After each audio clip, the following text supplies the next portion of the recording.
Yekoya yaba happy birthday Eko Ediama Mrs. Ivet Akodaku. Today happens to be your 40th birthday. Now, Mr. and Mrs. Frimpong and the entire congregation of Jordan Presbyterian Church at Shalbuche wishing you a happy birthday. They say may God give you good health, more strength, wisdom, and long life, and then prosperity. Now, Presbyterian Hymn Book 1 is your song for today. Eno woman fanyum na ma enti eno so de yenua ba lawyer Theresa Wotu ode na nya birthday wahwe papa ya weekend ni eja ne kwan ewo Kumasi enti lawyer Theresa Wotu so ye ma wo shedin pa na bako ha ma me hwe no taw na fe ye ne Dr. Emo Enkomo ene anope Happy birthday, Ekodiama engineer Dr. Kenneth Ashigbe, CEO Ghana Chamber of Telecommunication, and Wauda, and happy birthday, and I feel Madam Priscilla Mensah, Head of Human Resource and Administration, Danwell Insurance Company. Also today is your birthday. Happy birthday, Madam Priscilla Mensah, and I feel Ohene Yere na Kwale, and the executives of NCTP. Implementation committee so nyina se nyakopon enhira mu nyina makoma and then so K say always say Diane Abanchika Abanchisa edini esa Diane Abanchisa and ewa wodanti K say happy birthday Dr. Lawson of Lawson Herbal Center abecoming sa ewufie ha Doc Akwaba. And then the show concern any dress, a different kakra. And dressing different. Doc, na wabe, say waba. No near me, and son. Law care herba mixture. Yes. Lawson herba. Yes. Mixture. And a fe delay man capsules. Yen for few sorrow and farmers FM. Law care herba mixture. Ejuma bene. Yo. Eja. Meda Ahefwasi. Dr. Lawson, the Virgin Doctor. That's right. Do you know, so say the Obokra Unyashe? There is still. Oh, sir. Still, yeah. Obonkwadia, Obinya. Okay. So, a man, that's no drono. Dance DNA costing it. No, say, may or my said, Emma. Yes. In no yammy and son, Locke Heba mixture. And ne. Mediana title do na frame the Virgin Doctor. Our frame ya 100 Ghana cedis na esu. Na local heba mixture ebe just ye e ma dodo aboa won. E ma dodo a waman local heba mixture aboa won. Local heba mixture e dra wonum a e mani pedua na ye fe. Esiesie ni pedua no. So yo tuntum a ukala na ye e bright.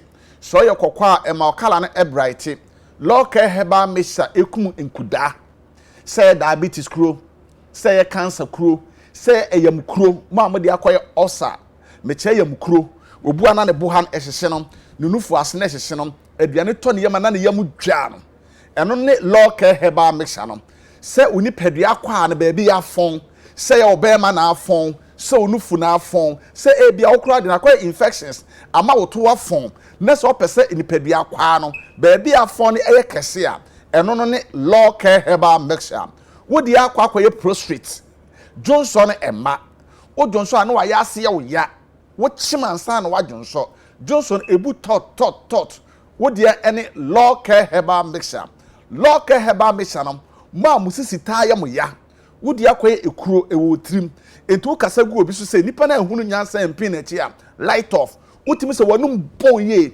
wodi eye local herbal mixture be dwa so ye ema na omuni atenka ema na omuni omukrum ehia womuni omonte de a ene omunu local herbal mixture womanya awaremu enigye ni nyina koy adansede kese a ewo local herbal mixture Dr. Lawson di be dwa so ene ema ne mema atu aguso if you say oba ne tone de a no ato be ma ne de amara obetimi koto bia 20 bottles wo se me ne me yere me ma ye nom local herbal mixture no ense wo tie me ana wo hwe me ene anopa ya de me pesa wo tie ase nyina ne se local herbal mixture aye dra se wakonya infections ana se ebi aba so pen ekọ wan treat ne ye kope local mixture ne bi na mwa na siese oni padua no ba bia pesa ye kese bia ebe kese ahome ama woni atimi age fa Dr. Lawson the virgin doctor me number no 16 regions no ya tu no na pete ba bia se bolga na wo ebi wo ho wa na wo ebi wo kofodo ebi wo sunya takura de ba bia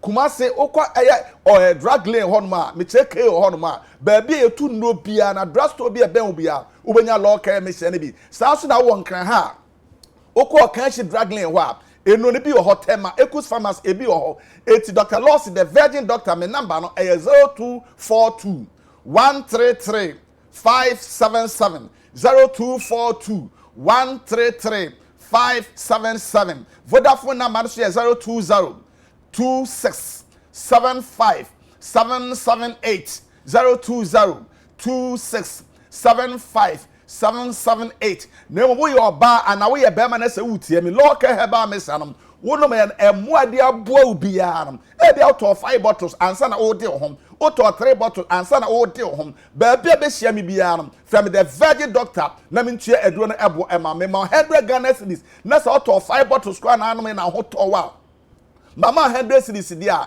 na chese me tue eduro no bo amaw amwa senya emfaso e wo akire eti that Dr. Lawson a man can for a man doctor a man lawyer and amotem kan ene anope eno ne ya ne ensa eti ewie eye local herbal mixture abeboa Ghana for man ne mema amomate aware mu de ate aware ase ma wie local herbal mixture ne dia na entem peso eja so di kan ka se rifi akese no so no ye be ko eye kekese to so miru entem no yes Lawson herbal mixture. That's right. Lawson herbal mixture.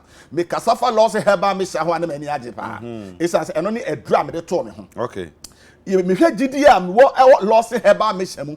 Na se wutie mu wo Ghana ha ene ye hwe amanonefo abochirefo a wo mo kra ame ade Lawson herbal mixture ema na wo mo ho. Ena ma na judidie edidi o mu didi ntama ene dodo na kwanya diabetes. Ene ye hwe yare ekuni pa preso wo Ghana ha. Diabetes ka ho bi. Hypertension moja bro so akoma yale eka ho bi so it's wo yo bi a wo tedidi anajo wo yo bi a wo pe enamono wo yo bi a wo di start aduane me ka start aduane me kire banche emu ebro bayire sa ne ni nyina start wom ene se wo dia na se cha esunsunsu anso bone ade bebro ebekum ene ye ho ma ya no muntim etwetwe wo mo so ade ma mo ho epopo ye hwe mre wane nkokorafo asabe wo mkotodwa ho atia wa omusisi atia ni nyina kwakwa start nuane ye di na organ en ekuni pa preso eno na me Dr. Lawson matena sia keke enubranko hiri ade aboma me de ye adura ye fe ne Lawson herbal mixture ene de wo bupuagu dem a wontimi nante tumnum 10 bottles no atopoma akone do wontimi nante tumnum 5 bottles no onante de nisisi atia eno 3 bottles na onante kama ye hwe omo so ade mo hopopo a na omo ha ase a omo Lawson herbal mixture omo di adanse e aduro we on ese wutie me ba bia wo Ghana ha bia pese otie ase se Lawson herbal mixture ay abiduro krojin a me Dr. Lawson a me ye Ghana ni emapa a me fi Kumasi abuakwa e na me di aba bedon Ghana for se so your ba wo ye bema e fi 12 years ekopin onkokra wa na omre wa enfie so de edra wo no ebetimi aboa abema apomdire prekope wa bra diabetes unya bi da hypertension moja bro so akoma yare wono Lawson herbal mixture unya bi da me ka ho na me ya pa na se bi wo so na se unya Lawson herbal mixture na se wono ma wan kasa otum se yes obenya hodene soronkom ye hwe omo makonya malaria de bia me ka se no madura dance die wom edra ebetimi ede ahotoso abrel edra ebetimi amwade ho prekope every yare bia how ewiase eno ni Lawson herbal mixture no ye yare efe na malaria no sa yare a efe na malaria sa malaria parasite dem pese Ghana 40 years nyina ne se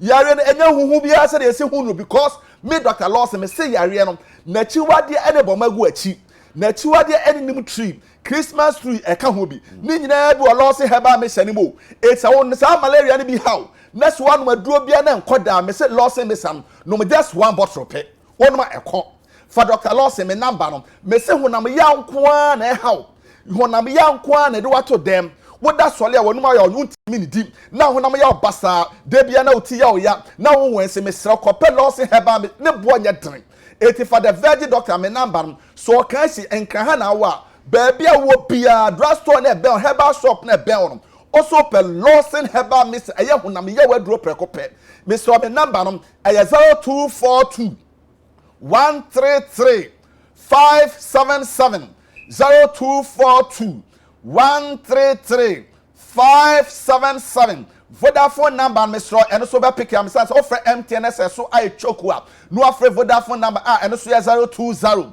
26 75 778 020 26 75 778 number I was screen so to wait me up pick number and 10 peso na ya ko de twa to okra delay excuse me delay man capsules. That's right.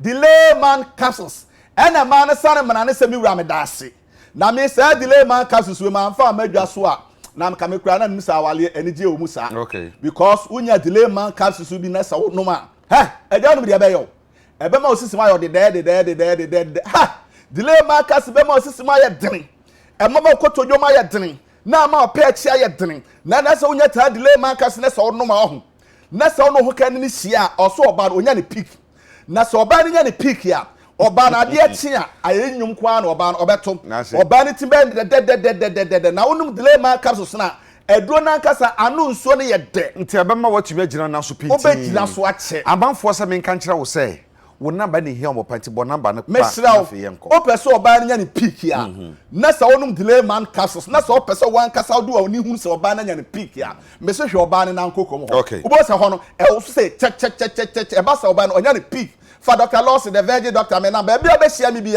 from the virgin doctor, 100 Ghana cedis in the watim. Wouldn't delay my cause waiting your pojuma. Okay. 0242 133 577 0242 133 577 baby abekopia obenya no me ensa nyina bia to betimi anu me ensa nyina at a time that's it me the virgin doctor 100 Ghana cedis me da say Dr. Lawson that Lawson eba center no na na no pay ye de no edi nkomo no na adwoba sweetie o se ye ai sa na ekwa no enti ye beda na se fa ne number na so frɛ na akire nkomo bi o ne na akokodi local herbal center for na Dr. Lawson da o ma no a onuru papa makomako biensa ode abanti so nya bia ebebo ye papa panti beda na se na ye jane kwan amana ko na ene eye mami Kate tete ene wawoda efi wo mani nyina ne titiu ani David Pablo wo fi ha so ma happy birthday Pablo no du ba bia o stubborn pa Pablo very stubborn pa na eye tunufo Pablo tunufo kepi ibuino modele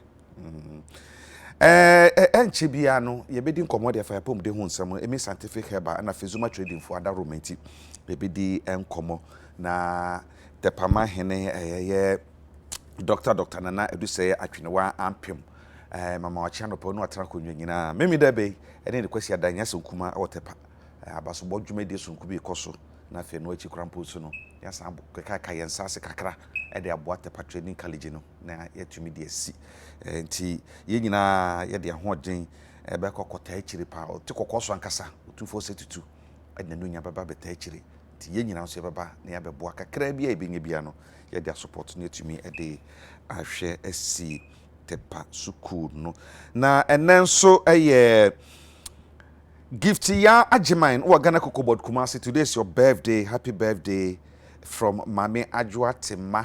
Ama boy and all your friends. And then Sister Ya also can be.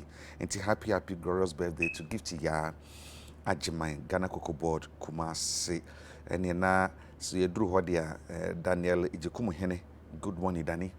Also Cocoa Board Kumasi. Happy birthday. Ne ye be din ko fa yapom de hu nsam enkwada ye nifa na yafo benkum na ye sit fra nifa twere ene hu nsam no ye be din ko nkomo essence wochina eye what can I simple tomorrow is World Left-Handed Day. abenkumafo ɔkyena ɛyɛ moda wiase nyinaa nti yɛbɛdi ho nkɔmɔ a ne ahwɛ sɛ obi yɛ benkum na akɔda yɛ benkum ɛsɔ de benkum no twere na ɛbɛfɔ so no ada ne nifa twere no nsusuasoɔ bɛn ɛna ɛbɛnya ɛwɔ akɔdaa no na akokoduro bɛnya ahotoso bɛnya ne ho ɛne nneɛma ɛtete saa no yɛbɛdi ho nkɔmɔ nti ɛne Dr. Mrs. Sandra Thompson Asan ɛna ɛbɛdi nkɔmɔ afa saa asɛm no nti sɛ yɛkɔ ba a yɛbɛdi ho nkɔmɔ da wɔ mo ntwɛme yɛbɛyɛ si ayi